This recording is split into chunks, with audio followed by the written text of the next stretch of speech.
Astigin talaga mga amigo yung bagong kulay ng Aki RY200 mga amigo eh. Grabe mga amigo no. Chaoyang mga amigo. Chaoyang po yung gulong ng Aki RY200. Mga amigo, mahilig ka ba mag-trail? Mahilig ka ba umakyat sa mga bundok? Wala kang motor na pang trail? Ikaw ba ay nagre-rent lang? Gusto mo ba magkaroon ng isang motor na pang trail pero abot kaya ng bulsa? Mga amigo, Rossi! Dito po tayo sa Rossi Pupuso Panglao dahil dito mga amigo ay may bagong kulay, bagong decals design ang kanilang Rossi KRY 200cc mga amigo.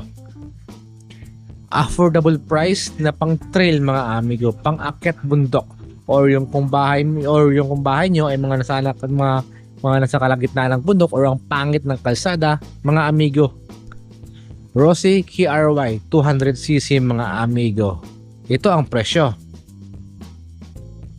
Di ba mga amigo, napakamura, affordable price. Kaya mga amigs, bago din simula montage, ipasok na yan.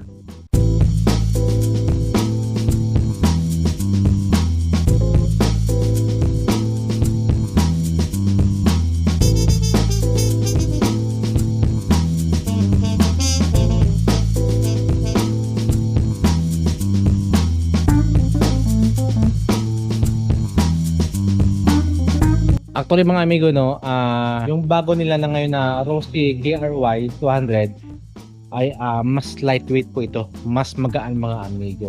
Na for sure mga amigo no, na kahit mga babae ay kayang-kaya po nila nadalhin ang motor na ito. Tingnan nyo man yung kanyang gulong dito, yung kanyang gulong mga amigs.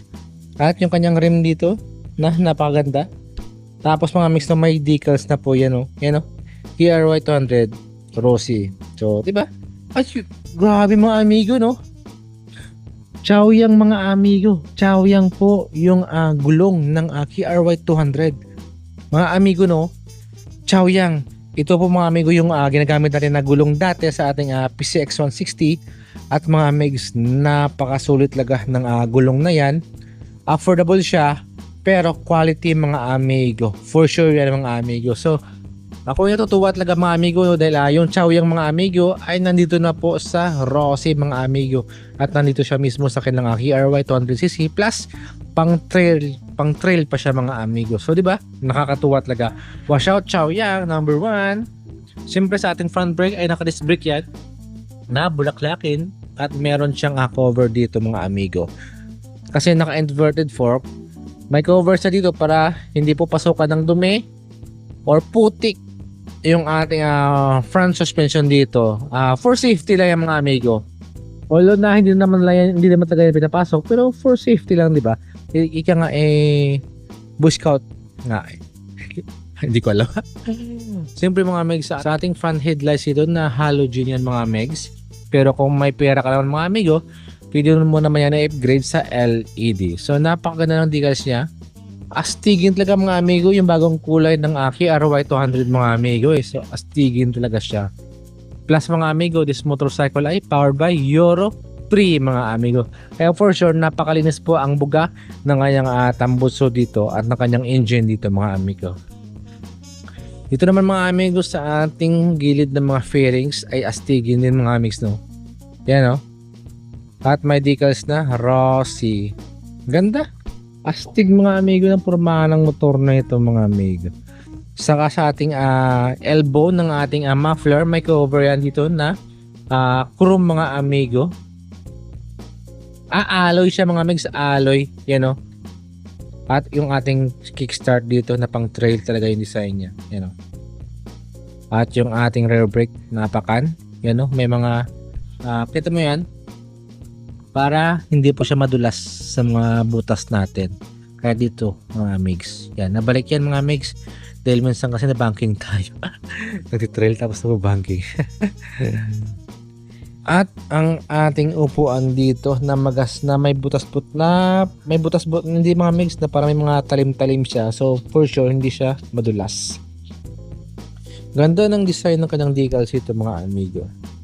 Siyempre sa naked handlebar natin, ganda. At naka-digital po yung ating dashboard dito mga amigs. So simple lang. For sure walang orasan yan dahil napakaliit mga amigo. Sa ating switches, ito po meron po tayong ito po yung power natin ito po yung power natin sa taas. Meron tayong kill switch, high beam or low beam signal light, saka horn natin. Saka ito mga amigo, no, pwede mapatay yung ilaw natin sa araw to save battery. Pero yun mga amigo, no, meron na pong pasutan yung LTO na dapat ay lagi naka-on yung ating ilaw. At ang angas kapag tinanggal mo yung fairings ito mga megs, angas tingnan yung kanyang frame dito. Mga megs, ang ganda po ng design ng kanyang tambuso. Meron po siya nakalagay na Rossi dito. Ano sa mga megs, laser talaga siya. Ni-laser siya, hindi yung sticker lang. Kasi yung arm natin na ang kapal mga megs at nakamuno siya po yan na ang kapal din po na kulay puti.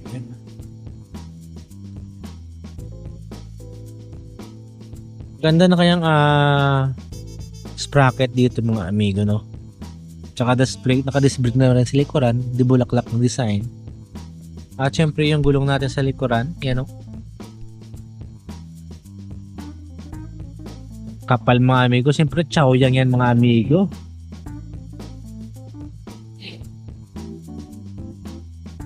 Ang kapal yun po mga amigo ng chain belt natin dito. At kulay gold yan mga amigo ha. Yung mga sprocket yan makapal din po, may cover po dito yung ating chain belt. To save, para safe po tayo mga amigo. Sa taillight natin, yan. LED po yan mga megs. So, nag-play siya. Ibig sabihin, hindi siya madali mag-crack dito. At yung ating plaka dito. Taillight natin, yan. Napakaliit. Nakapakasimple lang. At ganyan po kalaki ang Rossi KRY 200cc. Na power by Euro 3. Mga amigo. Diba?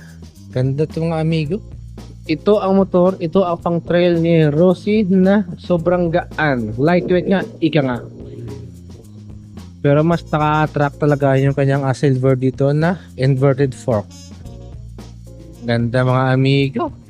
Kaya mga megs, kung trip yung ganito, punta lang kayo dito sa Rossi, pupusong Panglao. At ang daming mga motor nila dito.